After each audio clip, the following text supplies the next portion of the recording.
to quickly up and running with Photoshop. Let's start with the quick tool of Photoshop user interface. Photoshop main application window is organized to the 5 basic components.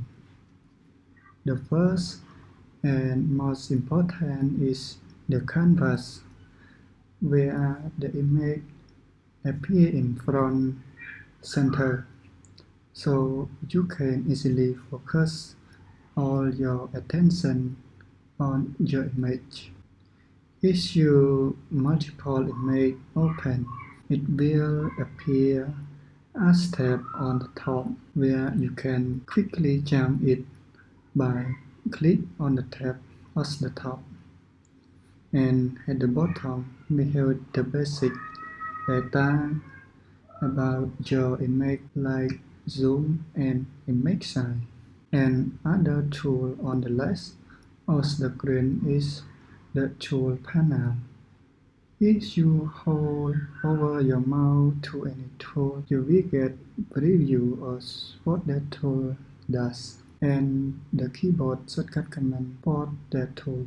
If you see a small tick mark in the lower right corner of any tool button in Photoshop like that, this indicates that other tools stick underneath of the main tool, that it performs similar or related function. You can easily hold those by clicking and holding down on that tick mark and then selecting tool that you want. Now at the bottom of the tool, we have foreground and background color switch. By double-click on the one of these, it will open up detail with lots of color that we can change. You can switch the foreground and background color by using up arrow here by pressing the A key on your keyboard. And you can set black and white with this tool here by pressing the D key on your keyboard. Two tools that you find yourself using quite often are the zoom and hand tool. But rather than click on this tool, just learn a few quick keyboard shortcut commands.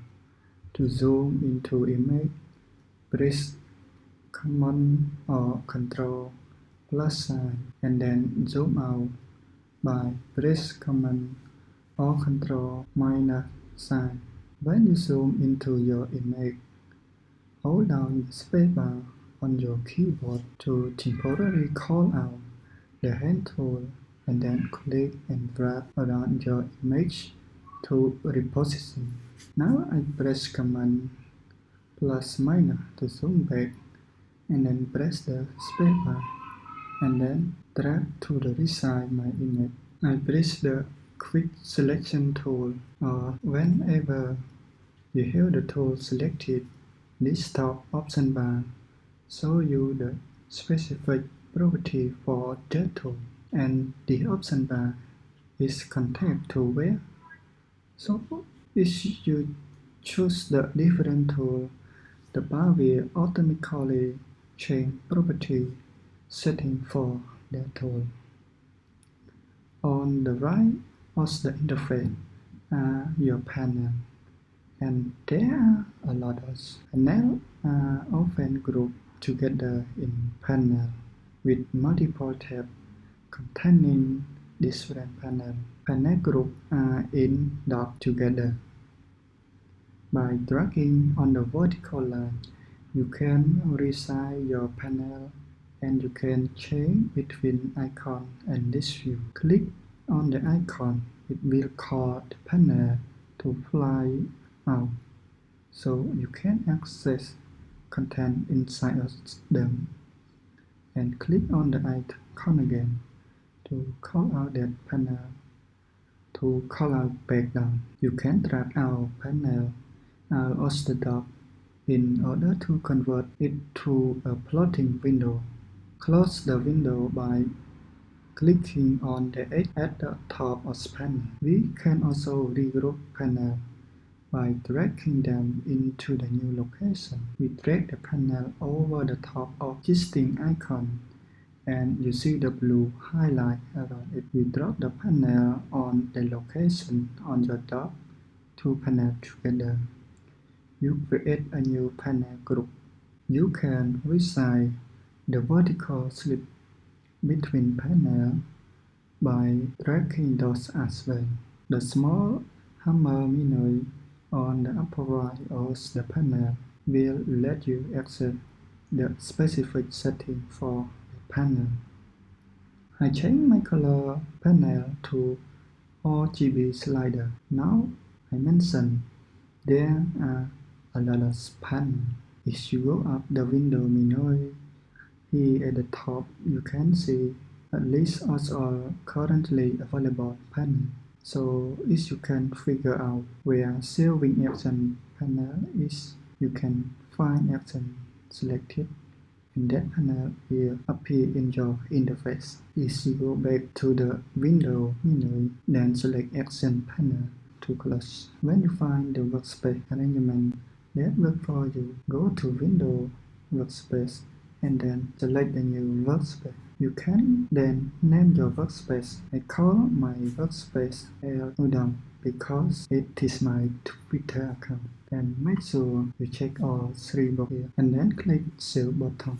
You can quickly reset default workspace such as Essential by going back to the window workspace and then select Essential, or you can jump back to your own workspace by going back to window and then select your name and the workspace I will use for this call. While we're looking at the appearance of the menu, take a few minutes to click through and read all the menu items that it appears. It's not important for you to know exactly what each of item does right now, but begin. Let yourself to what item available. On the right side of any menu lab is the keyboard shortcut for that command. You will find it really helpful for using Photoshop. If you like to customize your own keyboard shortcut, go to Edit menu and go to the bottom and then select keyboard shortcut so you can customize the menu here. I close that window by clicking Cancel. Okay, that's the basic Photoshop user interface. Just remember the file region, the canvas, the tool panel, the option bar, your panel, and your main menu. Thank you.